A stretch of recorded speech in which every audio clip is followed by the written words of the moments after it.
Assalamualaikum warahmatullahi wabarakatuh. Halo semuanya, perkenalkan nama saya Liora Rina. Saya dari Prodi Manajemen Transportasi Laut. Di sini saya ingin men-share tentang e-commerce. Sebelum masuk ke materi, apakah ada yang tahu perbedaannya online shop, e-commerce, dan marketplace? Ya, jadi marketplace adalah sebuah orang atau toko yang menjual produk di website atau situs sendiri. Untuk pengertian e-commerce, online shop, dan marketplace itu berbeda. Kalau online shop adalah orang yang menjual dagangan atau pelayanan jasa di online. Marketplace adalah tempat atau wadah yang digunakan orang untuk berjualan online. Sedangkan e-commerce adalah orang atau badan yang menjual barang di web atau situs sendiri. Jenis-jenis e-commerce. Yang pertama ada business to business. Umumnya e-commerce dengan jenis ini dilakukan dengan menggunakan EDI, Electronic Data Interchange, dan email dalam proses pembelian barang dan jasa, informasi dan konsultasi, atau pengiriman dan permintaan proposal bisnis. Contoh website e-commerce B2B adalah Busy dan Relally. Yang kedua ada business to consumer. Jenis e-commerce ini biasa digunakan oleh penjual atau produsen yang serius menjalankan bisnis dan mengalokasikan sumber daya untuk mengelola situs sendiri. Beberapa website di Indonesia yang menerapkan e-commerce tipe ini adalah Bineka, Beribenka, dan Tiket.com. Yang ketiga ada consumer to consumer. Jenis ini merupakan e-commerce yang meliputi semua transaksi elektronik, barang atau jasa antar konsumen.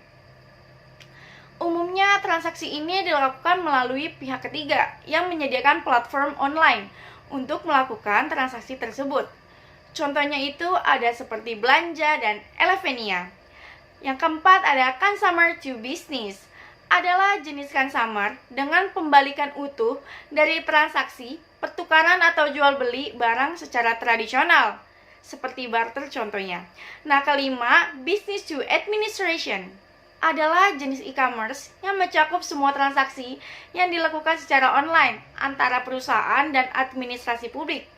Jenis e-commerce ini melibatkan banyak layanan, khususnya di bidang-bidang seperti fiskal, jaminan sosial, ketenagakerjaan, dokumen hukum, dan register. Beberapa contoh website administrasi publik yang menerapkan yaitu ada pajak dan BPJS. Yang keenam ada consumer to administration. Jenis ini meliputi semua transaksi elektronik yang dilakukan antara individu dan administrasi publik. Contoh area yang menggunakan jenis ini adalah pendidikan, yaitu penyebaran informasi, proses pembelajaran jarak jauh. Yang kedua ada jam sostek, lalu ada pajak, kesehatan. Nah, contoh penerapan C2A sama dengan B2A, hanya saja pembedanya adalah pihak individu administrasi publik dan perusahaan administrasi publik. Model ini sama-sama terkait dengan gagasan efisiensi dan kemudahan penggunaan layanan yang diberikan untuk masyarakat oleh pemerintah, juga dengan dukungan teknologi, informasi, dan komunikasi. Kelebihan e-commerce. Yang pertama, tidak perlu toko fisik. Untuk bisa menjual produk, barang, atau jasa secara online, Anda tidak perlu membangun atau menyewa toko fisik. Hal ini mampu mengurangi adanya biaya sewa serta biaya tenaga kerja penjaga toko. Ini menjadi alasan kenapa barang atau jasa yang dijual secara online di e-commerce sering mempunyai harga yang lebih murah dibandingkan toko. Yang kedua, mudah berkembang.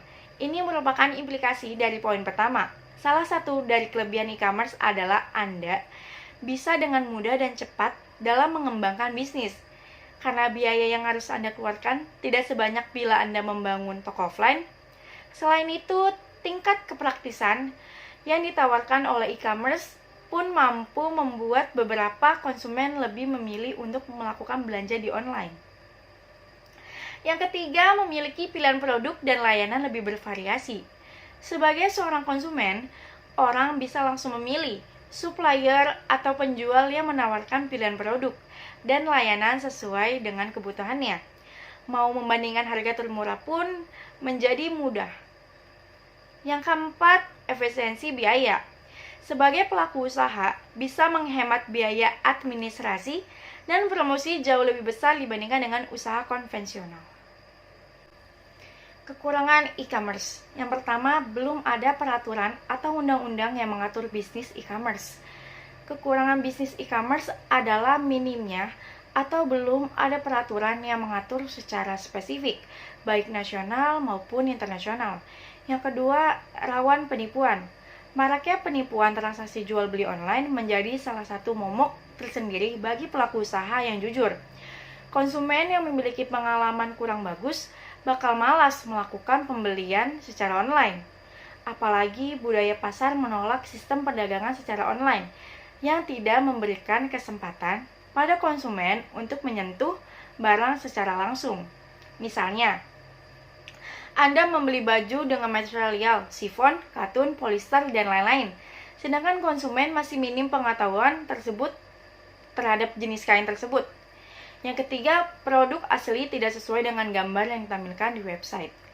Banyak konsumen yang mengeluhkan transaksi jual beli online karena produk asli tidak sesuai gambar di website. Apalagi produk asli menggunakan model yang ganteng atau yang cantik sehingga konsumen terpikat. Sedangkan produk yang dikirim ternyata tidak sesuai dengan hasil pemotretan. Agar kelebihan dan kekurangan bisnis e-commerce ini bisa teratasi dengan baik, Anda harus memilih penjual yang terpercaya. Yang keempat, hanya mengandalkan teknologi dan informasi yang kuat. Anda harus memiliki dukungan perangkat yang memadai seperti ponsel pintar, komputer, atau laptop, dan jaringan internet yang kuat. Jika terjadi masalah dengan internet, maka Anda tidak bisa melakukan transaksi penjualan. Bisa saja konsumen langsung mengalihkan transaksi hanya karena sistem pelayanan Anda kurang bagus. Perangkat elektronik bisa menjadi pendukung kelebihan dan kekurangan bisnis e-commerce. Sistem e-commerce, yaitu pertama dari pihak seller melakukan promosi atau memasarkan produk di situs mereka. Kemudian pihak buyer melakukan order dan pembayaran kepada seller.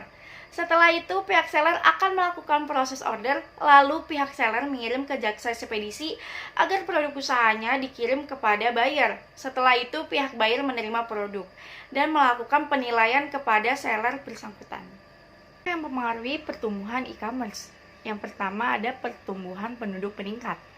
Faktor meningkatnya penduduk ini berpengaruh pada aktivitas berbelanja online. Terhitung peningkatan jumlah transaksi yang dilakukan di marketplace naik 23% dari tahun 2018 ke 2019. Yang kedua, pengguna smartphone meningkat.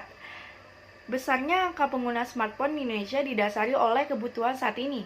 Era pandemi mengharuskan anak sekolah memiliki perangkat pendukung seperti smartphone dan laptop. Ditambah lagi, harga telepon pintar di Indonesia cukup terjangkau, sehingga bisa dimiliki orang dari berbagai kelas. Yang ketiga, pengguna internet meningkat. Pengguna smartphone yang meningkat berbanding lurus dengan jumlah pengguna internet.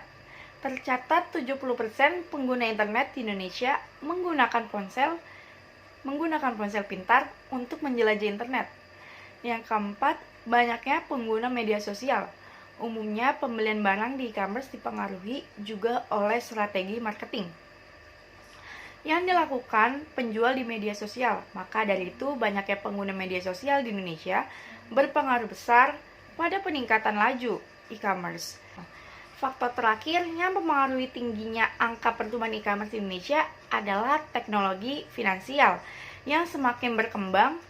Tercatat sekitar 66% masyarakat Indonesia belum memiliki rekening bank pada pertengahan 2019.